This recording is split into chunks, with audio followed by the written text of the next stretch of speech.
ตาในช่องปานินะตัวนี้จิงสังเลยตรงทุบเปียงปอลคัดเย็นตัวดิ่งนะองไงสุนิงอามาสเปนเป็นนะเซนเตเลอินเดียเตยองบวยกิกนาเกี่ยวขัดองมินะตัวเช็คกัมสกิจีกัมกวมตัวกิสายะบวยนางกิปัดกิเกี่ยวนะตัวกิสายเกนมาสนวมหัง Let me pull up the map first. This valley is located in the Ladakh region. It lies just north of the Siachen Glacier. It is 5,000 square kilometers of cold, barren land. And why is it controversial? Because it's occupied. India considers this region to be its own, a part of the old princely state of Jammu and Kashmir, but right now China occupies this valley. ยูเซนเตเลอินเดียเตเป็นตัวนี้เลสอมเลกว่าสอมนิกิมมออามาวิงกำกิบวยนาองเปียนปันกิปันอังกำกิวัวเซนเตเลอินเดียเตกิวัวกิตุมสิงหัวตุกิสัตกำกิจิงกาลกับเตจิยาวเนเท่ากว่าจิตเจทินาปินเท่าแมกเวทโลอาเท่าตุกิกาบเวทโลอาสิงหัวตุกิสัตสวงตุมตุกิแดงกิตุมตัวรานาเปียงนะอินเดียลำซองปอลคัดสีเซนลำซองปอลคัดสีตัวปันกิปันเซนเตลอินเดียเตกิโหนอนโลขวาสินนานงอนซงอุคักตันอินเดียเตนเซนเตติ๊กต็อกเตซองปับจีเตให้ซองเซนนาลิมอินเดียฮิเทซาเบนตัวรานาอินเดียเตลเซนเตองกิเลมโลฮีอาเซียนกำลังมาเซนเตลอินเดียเตเป็นมีตั้มเป็นตัวเละธาตุเป็นตัวมาฮิปะเพียลฮีตัวหินตัวอังกฤษเลวของอมโตเป็นโดนัลด์ทรัมป์กุมพิองะโตเตอินเดียเตตุงอาชาลาเซนเตตุงอาชาลาอินเดียเตเป็นโนรัสเซียเตตกิปอลุเตรัสเซียยูเครนกาลอาทานนางอินเดียเตโนฮูอุเตตัวรันละมาองมอสักเตอิเทอิสมาบังอาอินเดียเตเป็นเซนเตละมาองไปกิกเจียวเปียนไอเวมูรีเป็นเซนกามาเอชิโอสมิรองไปนะเซนเตโตกิจบนาตัมปีองบอลินนะองกิเลมกิกดินมุนาองกิเลมกิกดินมุนามันขวาสินนาเตกิหงกิกทุดามากิโหนาเตกิซอมกิกินนุงเดอุมามูรีนะอินเดียกามะเซนเตอหินักและวีซ่ากิซัมโลอาขังกุกส่งบางอมไทยนังบิสเนสการ์ดด่านมออเดียกเซนมีเฮาเตสมบอลเตอินเดียกามะอินเวสท์เมนต์อปวกไทยนังอ่ะบิสเนสการ์ดด่านนำคัดตัวรันบอลสักหลายให้เวตัวซาดงอาเฟย์ว่าอากิเปโตหินอากิเลมไทยเพียลที่มุนาอมปักฮีจินีตัวเลยตัวจานวริสอมและทุมนี้นะเซนเตนะตัวอินเดียเตนโกวาฮีอจินางกัมุเชกกัมอากิจิเชกัมเวลีเชกัมกัมกวมเป็นเซนเตนโกวาฮีจีนะองตังโกวิวเลียนี่เซนเตยกัมดังตุกิไซทุเกนเทอินาอันนี้ทุนอินาในหน่วยนะตัวทวงต่างก็วินะ首先你提到的领土 First of all, the territory you have mentioned are part of China's territory, and China's infrastructure activities in its own territory is beyond reproach. China and Pakistan have signed border agreements and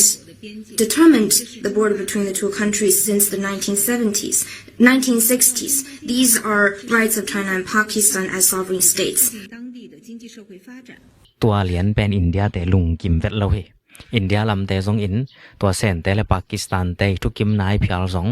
เซนเตนตัวกำความกว่าฮีอจิลิมเป็นอินเดียเตกิทุกิมเราฮีจีนะอินเดียลำปนา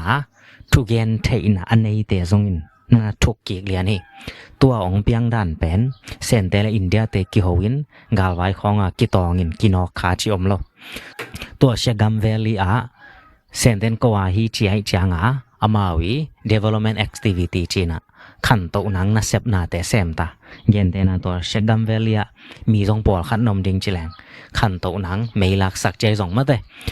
กุมปีขัดอีน่ะเซบดิงตกิไซนาเตวาเซมตัวเป็นตัวเซนเตยทุเกนเทนาอันในหนูอินเทอร์วิวตัวร้านมีเดียโตกิดดหนาเอียหิมันยันบ่อยไว้เลวฮีอินเดียเตตกิไซเลวฮีเอียหิมันยันกิเซมีตัวร้านนังเกียนเตอินเดียเตโซนอามาวิงคำมะปันตัวตกิไซกิทุกิมเลวฮีเจียเกนฮีตัวแหละ We have never recognized the so-called China-Pakistan boundary agreement that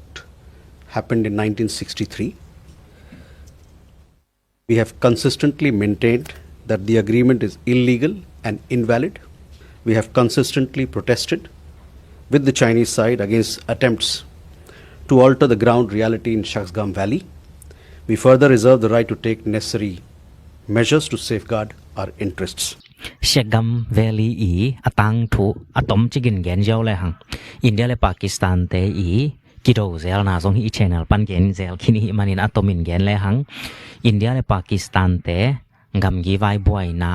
ong piang tak te ong kiro wina tua ma wi ngam boy na kwam pi khat pen India te le Pakistan ten alang tua gina hom hi atomin gen ni ang hom na sunga India te zong in kawa hi chi ve ve Pakistan te in zong kawa hi chi ve ve to India te ngam kwam Pakistan ten alak na sunga to Shagam Valley akichi om hi Shagam Valley akichi pen India ten kawa hi chi na pan Pakistan ten la Pakistan ten ukphot to ni le som ni le nga a Kashmir khonga ong ki ka po zong to ra nai ve kawa hi akichi tok in hang boy na amlo unanga hidana dai khip kheba om to in to Pakistan ten alak Shagam Valley pen Pakistan ten sen te pia amau sipek chi sen te le Pakistan te sumbona lamai zong gal lamai zong ki pol khom nang atu kim na to Shagam Valley pen Pakistan ten sen te pia sen te lamban in le hang bel Pakistan ten ko thuman taka ong pia khi Pakistan te tungpan kanga uhi chi ringai ve ayanga India ten Pakistan ten sen te tung ong piak thai nang Pakistan ten thune ina nei lo hi chia to ong boy hi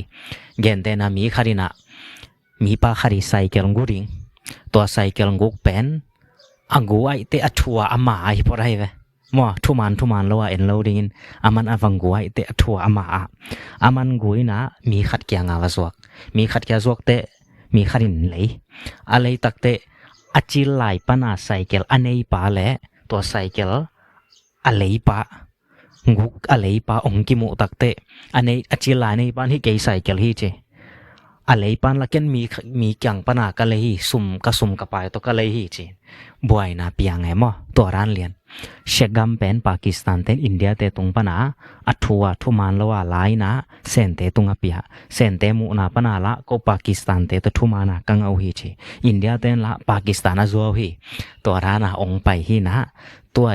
to ni som ni lengu ka sen te le India te pen himuna zong ong ki tong khamai ringu ai hang India te din mun la sen te din mun pen atomin hi chi gen pak le hang India ten pen ke mu na chianga sen te pen mai et zo din mun am hi sen te pen ki phasak zo din mun amina to SCO summit khong ai zong ina Iran a ki kap chit khong a zong India te pen sen gama pai zelina ai zong Pakistan vaya sen te na India le Pakistan kilem thai nang thukim pi na na gen het lo te amawi meeting thukim na let mat na ngon thu lo wa India te galkap makai pi pa zong anachia ke khi to en sen ten pen ko lo to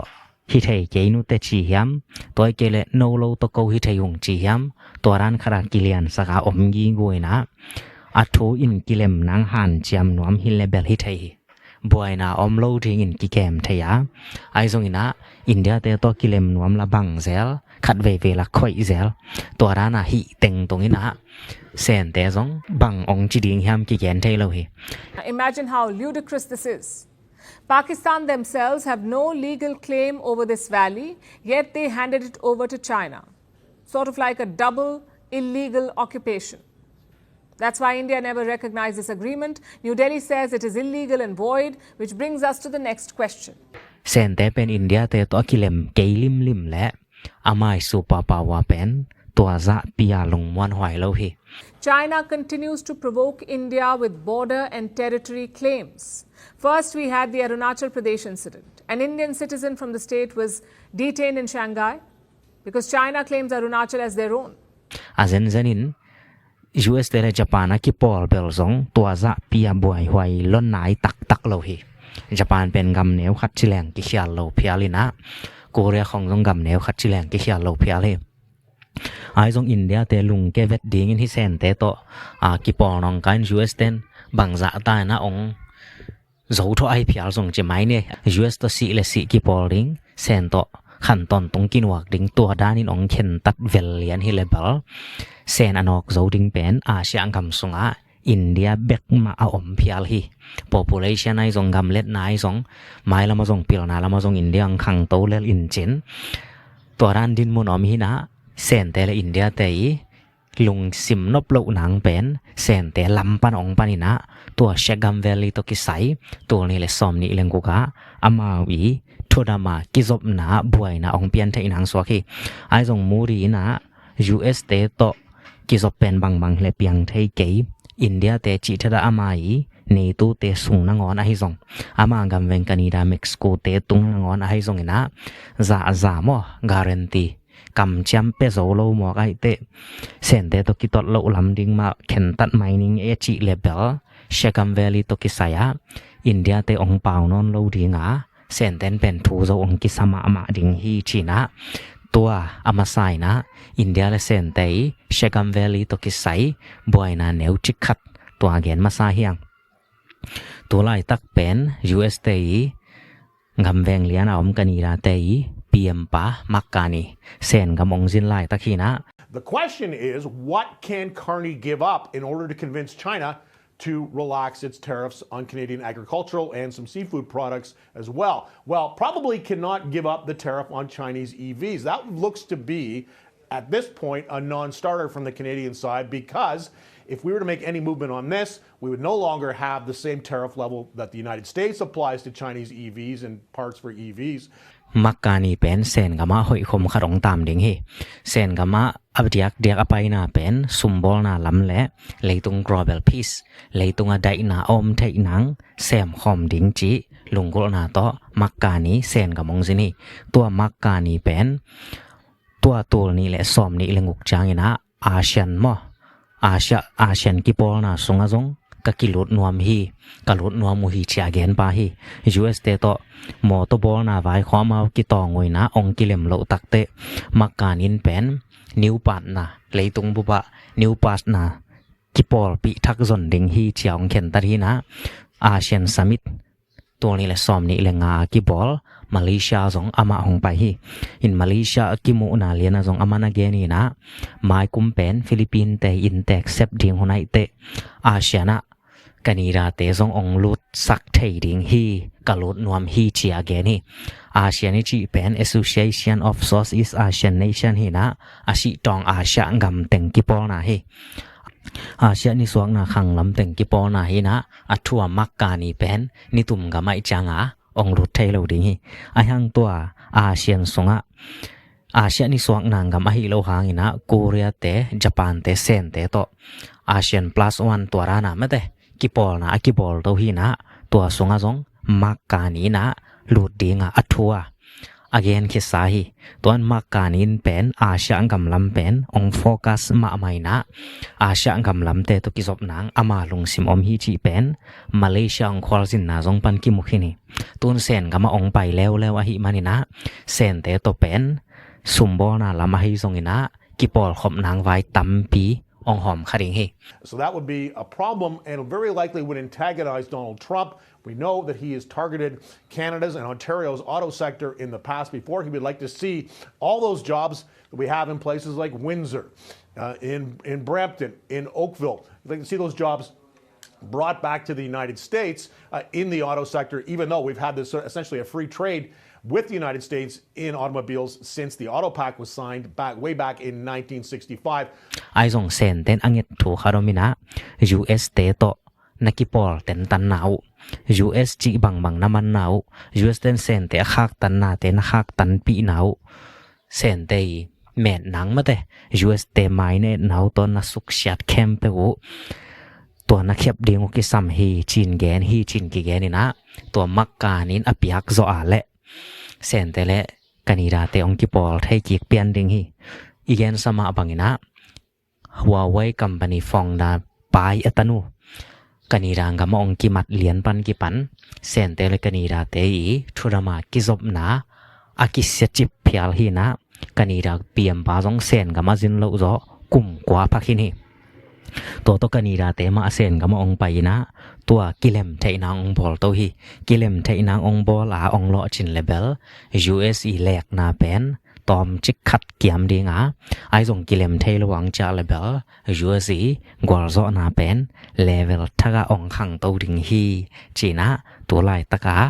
อาเซียนกับละมาเซนเตลอินเดียกิจอมนาเซนเตเลกันนีดาเตอีกิจอมนาตกิไซอเกนเฮียงโดนัลด์ทรัมป์ซงเซนกับมาเอเปิลขานองซินดิงาตัวนี้เลซ้อมนี่เรื่องกุกซงอินซงเซนเตเป็นเซนกุมปีปาสีจินปิงมาซงโดนัลด์ทรัมป์กียงะUS กามาจินไทยดิงฮีจากิเกนี่เซนกุมปีปา US กามาจินดิงหุนเลียนเบลกิฟิกนายละวะ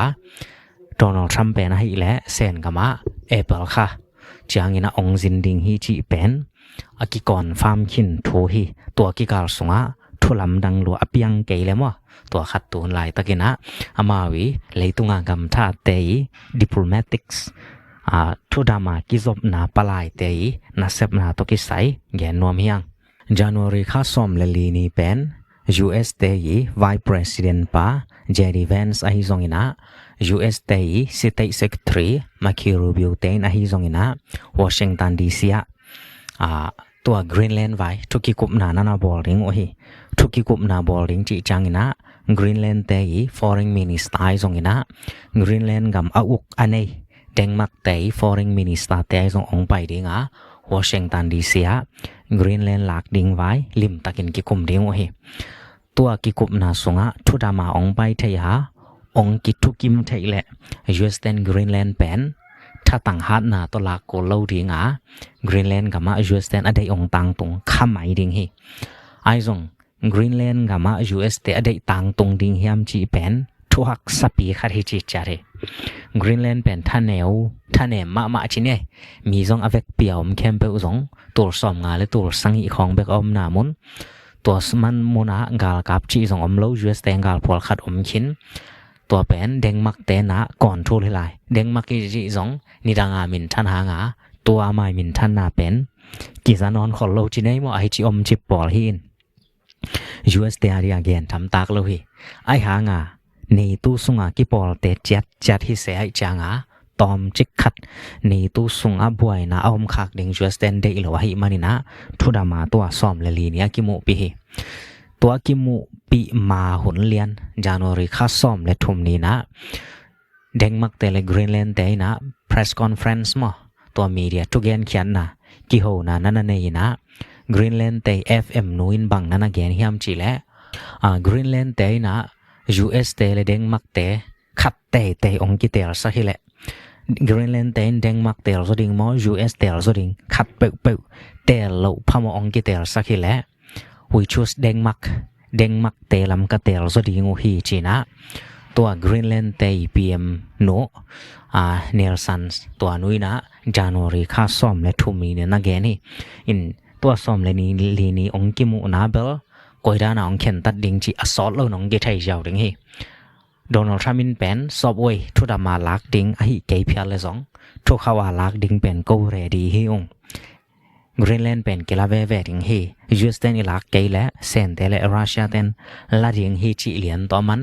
อาวิคีนะยูเอสเตนทุดามาองลาดิ่งมอทุกเขาว่าองลาดิ่งจีเป็นตัวกิมหัวนั้นองเข็นตัดดิ่งฮีไอกรีนแลนด์เตนเบลเดงมักเตล US เตองกิเตลสักทีแหละก็เป็นเดงมักเตลนู่งเจียตัวหลายตักดินมุนเลียนอาเกนให้มันนี่นะ US เตนเข้าเป่าหมอตัวให้ใจแหละมายัดหมอตัวขัดตองไปดิ่งฮีจีนะ US เต ICG สุงามาเตจีอาฮี US เต next target Greenland ตัวเกนเฮียงตัว Arctic Ocean อากิจี Arctic กำความเตสุงา Greenland เบกกำฮิโลวินะUS เตซงอินความขันใน Greenland ซงอินความขันใน Greenland อิจิจังอินะเดงมักมอต่อจากนั้นรัสเซียเตซงอินความขันในแคนาดาเตซงอินความขันในสวีเดนนอร์เวย์ตัวรานาซงตอมจิกเตกอันในหุยนะ US เตน Greenland อลักมันินตัว Arctic กำความเข้มเปว US เตขุดซงอาตงจีนะเฮโลเฮแคนาดาเตซงอินหวงขัดรัสเซียเตซงอินหวงขัดตัวรานาในฮีเกนเตนันเกนแรงซอดไชน่าซีซอดไชน่าซีเป็นเซนเตนโกวาฮีจีอลักสอมหางาซอดไชน่าซีจีเป็นขุดตุ่มจ้าเบกอภานาคัดฮิโลมาเตมาเลเซียเตซงอินโกวามฮีจีบรูไนเตซงอินโกวามฮีจีฟิลิปปินส์เตซงอินโกวามฮีจีไต้หวันเตซงโกวาปอลคาโดมีจีตัวรานา gam to kisai na chat om hin Arctic ichi na mun zong US te le Greenland te abek chi bang hilowina angam kwampi abek pi khara om la hi ya ai zong tua Greenland pen sen te le Russia te sumbol tembo te zong ngal tembo te zong research tembo te zong tam lo ma hi chi ya Donald Trump in again na mun hi tua January kha som le li ni akimu na muna thuang ki tel ring hi china gen nom hiang tua changina to lai tak pen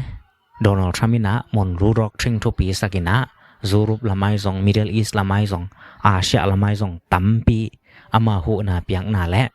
amai thova hom na cancel hi leitung bup ki pol na tampi panin to khia hi manina leitung kilem na a om zo non ding hiam chia mi tampi lung hi mo hi US te man leitung bup ki pol na thukim na mate kam ki kup khom na saboi tung ma hong tung hen la amao ma hong pau le chia ki ngai sun hi US ten leitung UN ki pol na hong panai phial zong UN ki pol na tuam te panai zong ina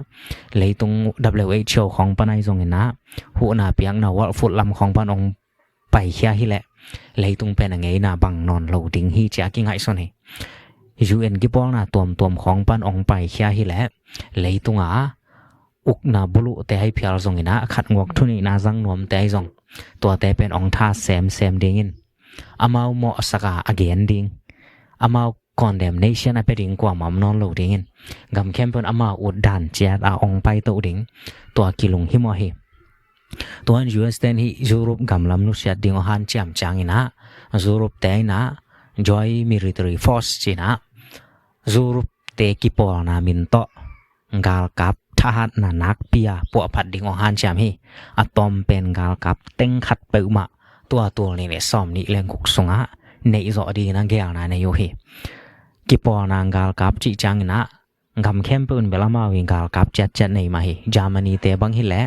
tu pan ki pan gal kap pen khang no khara hi nak le kum ching khara hi nak le gal kap tum ham tang ding gal to ki sai training ka ham tang ding to ra na ong pai friend te zong in gal kap lambat ja tam piong han cham to British te khong ong ki pat to som hin to pen angam gama gal ka ba dia ki to so na hi ai zong Europe ten to ran hi lo di na joy force mo joy military force china Europe gam te min to gal kap atom pen teng khat dong bang bol to ring na ong ngai son hi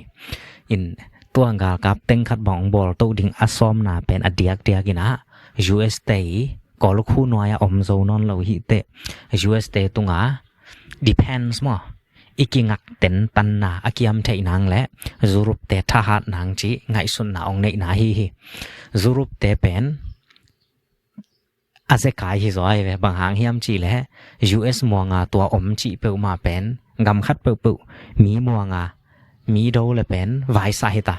in Russia ten Ukraine ong do nei tu ki pol na gam te khong a jong drone ong leng sak kek gal wan leng te khong ong leng sak kek te US in to te pen thua na sim lo bek tham lo wa ke ya ka vai pok lang nang pen mon ru dok thring sung teng hi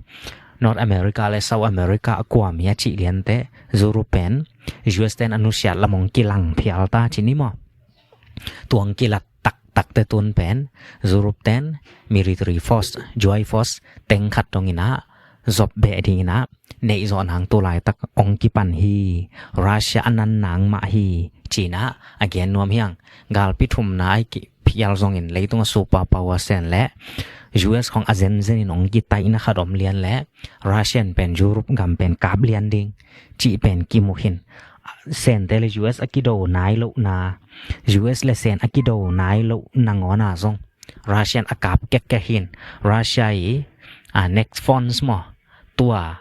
Ukraine khid ado ding kwa hiding hiam chi song turong ki gen thai nai lo Poland te song Laos Estonia Latvia te song allow chat hin Russia Ukraine ki do na la turong khol lo tua media sunga Venezuela và Iran vai ong lo che bai mana Russia Ukraine thu bang leitung media song ki zaman non lo chine รัสเซียยูเครนส่งนักเปียกิโดนรัสเซียเต็นออเรนิกมิสไซล์นงอนตัวนี่แหละซ้อมนี่แหละงูกะจัดเกี่ยกองกิปันจานขัดทั่วตั้มปีมาอนากาบเด่นตัวรันดินมุนอมินตัวหางาซูรุปเต็นกาลามากิปอลขอมนะนัสเซตตากาองปัวโตกีคีจีน่าเกนดิงเฮียงตัวเชียงอินนะ US เตยีกุมปีปาโดนัลด์ทรัมป์และมาชารูเป็นโดนัลด์ทรัมป์อินกิมูปีนะJanuary ข้าซ้อมเลลีนี่นะกิมูปีขี้นี่อามาวิทุกเห็นตันนะอาสอลวินะเกนดิงยังเวริจวยลาวกำมาว่าไปยินละกุมปีว่าเซมกีกินอจีเฮียมกุมปีว่าเซมกีกินอจีพิอาร์ซงอินเวริจวยลากำสงากุมปีอากิโกอิสาเดลซีรอริกูดสินอามาปันมุนออนดิงเฮียมจีเตไว้สามามาลายจิตเจระหิมันนี่นะตัวโดนัลด์ทรัมป์และมาชาดูกิมูนาซงดามินะเกนกิกดิงยังอะตอบนาขัดเกนนี่นะJanuary ข้าซ้อมเลทุมนี่นะ US เตยกาลพอลขัดฮีซันดิเอโกตุยกาลกับสุงานาเซมยัยเซนเตตังวาลขัดมอยินชาวปัชิกไว้กิจนะตัวป้าเป็น US เตยนะคาซานิกุมซ้อมและกุมงกวาลทองแกริงนะทุกเห็นตัดนานั่นนี่ฮีตัวเซนเตตังวาลนูป้าเป็นกุมซ้อมนี่แหละกุมงาของภายนะ US เตตุยกาลกับสุงาตัวนี้แหละซ้อมนี่แหละนี่กุมกิปัดละมาองโลทีเซนเตจีเป็น US กำอปัวปาขังปันอาเต็งตั้มปีอมขินขังทุมขังลีดงอาเต็งขินอมญี่ปุ่นเตจงตัวบังมาโจมีเตเบลาฮีแหละขังขัดจิงไหนเราดึงจินเน่เห็นไอ้หัง US กำมาอเปียงมอ US กำกะลำเกียนนาเฮียจีเบลโจมีเตจงเบลตั้มปีอมดิงไอ้หังกุมซ้อมนี่กุมซ้อมตัว US กำมาเปียงเหรียญเตตุนกุมซ้อมนี่อภักขินเบลตอมลายขัดดิงเอาเลยส่งเบกดิงจินี่เอ็นเอเป็นขังขัดจิงไหนแล้ว US กำมาตัวร้านอปัวปาขังปันอเตงยัดเป็นเซนเตญี่ปุ่นเตอินเดียเตตั้มปีอมหิน US กำมีไอเวอามีน้ำเป็นเซนมีน้ำอังกำมีจังUS กำมีตัวหินอมาฮี US Navy ส่งส่งตั้มปีอมตัวนุ่งไอเย็นซีเลไอในปากของตัวเตของอปาเตนงอน US กาลกับสงะเซนเตเวกาลกับสวมคินอมาซง US กาลกับสงะเซมไลตัวร้าน US กาลกับสงะตั้มปีอมหินตัวเย็นนบปาเป็นตัวนี้และซ้อมนี้และนี่กุมา US ตัวกาลกับสงะอลูทีนะตัวนี้และซ้อมนี้และถุมออกัสขาจังนะFormer U.S. Navy sailor has been sentenced to nearly 17 years for spying for China. He sold military secrets to a Chinese intelligence officer. This included reporting issues with naval ships at a base and revealing the locations of various naval vessels. Jing Chao Wei, also known as Patrick Wei, worked on the amphibious assault ship USS Essex at Naval Base San Diego as a mechanist's mate. Bangvaya kimanhiam chile export law China US กำส่งปนากำดังจวกเคโลดิงจียอากิจยังตันนาเตจวกเคสิมฮีจีเหมาะสักนะตัวจังนะ National Defense Information จีมาเต US กำDefense Information กาลตกิใส่ทุสิมตัวเตเป็นมุนดังจวกเคียฮีจีเหมาะสักนะต่อกิมานินะกลุ่มซ้อมและกลุ่มงกฟาลทองเกดิงนะตัวกิเข็นตาที่อินอามันเป็น US เตงกาลเต็มโบเตอกิบอรันตัวเตเป็นมันใจนะวิดีโอใจนะตัวเตเป็นเซนกลุ่มปีเตตุงขักซิมฮีจากเกนฮีกลุ่มขัดและลังทรงตัวนั้นนัสเซบอซิมธรรมาเซมฮีจีนะ US เตนมวยนะตัวเป็นเซนกลุ่มปีนะดอลลาร์ตูลซ้อมและตูลนี้ต่อเลยฮีจีนะกิจยามตาฮีอิน US เตนเป็นอามาวิดีเฟนส์เทคโนโลยีแต่ยังมั่วลิมตะกาเกมอากิปัดเดียงเป็นกิสัมมาไม่กาลขัดเปลววิดีโอเตกาลส่งอากิปอลคอมฮีมานาตัวเกลขัดสมสางคอมกุมปีคาราดิงนาเซมคอมฮีมานากาลรูคอมจีเป็นเลยตรงอบายโลทูฮีไอจงซิสันหางามาเตมีนำขัดฮีนาหางากาลรูคอมนาหล่อจินนาตัมซอฮีตัวเห็นตัวร้านเซนมีเตจิของอาจามานีมีเตจิของตัวเกลรัสเซียมีเต US กาลกับเตสุงตัมอาอมหลวดแหละหมายละมนัดบ่อยไทยไม่ตักดิ่งเฮ US กามิจิเป็น United Nation กิจินะมีน้ำกิมเปล่าน้ำกิมเลยตุงมุนตอมกำตอมปันอาเตงคอมหิน ama thahat na pen a constitution sunga om hi mi nam hi na sunga om lo chi chari constitution a hoi lai teng US gam hoi dinga constitution a ki khel lian le pen US gam sungaมีตั้มปีเป็นบวยนะตัวไทยกระปูกระปางกำฮีจีไทยนางอมเวลเลยนะตัวโดนัลด์ทรัมป์ด้านะทุกของคดีน้องเฮียเจ้าเลยเป็นนางกำวัชเก็กวูส่งองกิจิมไม่ไทยทัวฮีจีนอมนะกำมีนำกังกำไกฮีจีมานายูเอสกำส่งอมสางอ่ะจะไหมนี่มั้ง constitution อีกำมีฮีนาเปียงนะสวกตะตะกะอมสักนาตัวแตงตั้มปีออกมาฮีตัวร้านอามาวิงกาลกับสงไอซงจัตโตสงไอซง AI นาเซปนาเตสงไอซงอามาวิ University เตสงของไอซงมุนแคมเปว่างำดังมีเป็นสอมงางำดังมีจีสางอินะมีหนำดังมั้งสอมงากิมบังอมอามีกางเตเลียนสอมงาตัวร้านอมฮีอินงำมีฮีนะตัวกีบังอามีหนำกีบังเราให้มันนะ US เป็นตอมจิกขัดมาอีweakness มั้งท่านเอ็มน่ะตัวมันจิจารีรัสเซียของฮิเลเป็นรัสเซียมีอัตมโซตัวจะน่าเซนกำของฮิเลอามาเป็น one nation one country เชียกิพัสสักมาหมอยเวมีนำคัดแบกกำคัดแบกตัวร้านฮิเลียนเป็นตาเต็มเลยเป็นตอมจิกแบกจะหมายเนี่ยเปอร์เซ็นต์ตอมมาอิน US เตซงอินกาลสงไอซงตัวร้านน่าเซฟน่าสงะไว้ทุกปีตักองเปียงเตมีนำดังเตอมวงโซดิงแฮมจีเป็นเอ็นเตล่าตัวร้านะมัดหวยเตมานะทองคุมหวยเตคุมหวยฮีมั้งตัวร้านะขัดเลนี่มันฮีแหละอามัดไหนเราส่งอมไทยไม่ดิ่งฮีอินเซนคุมปีเตตรงช่วยสเตงกัล B2 Spirit เตบอลรันตัวร้านฮีบ่อามาวี B2 Spirit เตบอลรันตัวร้านฮีเตมบปีเตบอลรันตัวร้านฮี F35 เตบอลรันตัวร้านฮีใจส่งอาเซนเซนวังมา Nvidia Company ในป่าเซนมินำมาเห็นะ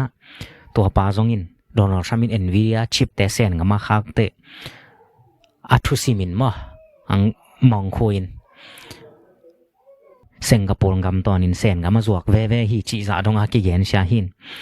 อาอมนาเจ็ดว่ากิลำดังหางามีนำหินาตกิอีดเว่มอกไว้จางาตัวร้านองเปียงหินยูเอสเตนซงอามาบานตัวร้านนี่นะองเซมโตแงกไทยไม่ดิ่งฮีโดนัลด์ทรัมป์เซนเตลิมเซนสางนาปังเตลิมฮอลเขียดมังดิ่งฮีจีจะดงอาเบลองปัดหินไอซงหางตัวตัวองคอลเก็กจินิบ่ตัวฮีนะตัวนี้เย็นแต่งเบลัยและตัวนี้เลยซ้อมนี่เลยงกสงะอินเดียเตลเซนเตซงกิปอลไทยมาดิ่งตัวกิปทางนี่นะตัวเชกัมเวลีเป็นเซนเตนอินเดียเตอภินนบนังยาที่ยามไทยแล้วอินเดียเตลุงกิมโลนังขัดองเซปเกียวนาฮีซงนี่นะ State Secretary Maki Rubule, US State Vice President Jerry Vanins ina Greenland taizong Denmark taizong mai tangki to na Greenland vai ongki kup na hizong to muna lim taka thudama ki ho thei nang ne ule thatang ong jang lo ringa to muna lim taka ki ho thei nang ne keule tramin again sama bangina hat oi a khau thu jong ong jang thei Greenland ten bel US le Denmark khat te ring hi le Denmark lam ka tel zo ding o hi chi ong gen na le tua US te gal thu sim azok sim sen pa kum som le kum guk wal thong khum na tuang na to ke sai leitung gam tha hat te anunga kidem hin khian na thu te to ni again hiang ina maya video ki muking ni mo gwai to a chiang chin ai le lung da mai le the Trump administration, the department's process for fielding new capabilities had become just one more post-Cold War peace dividend relic that has not kept up with the times. Worse than that, we've done nothing but add layer upon layer of committees and councils that coordinated but never decided. We created endless projects with no accountable owners.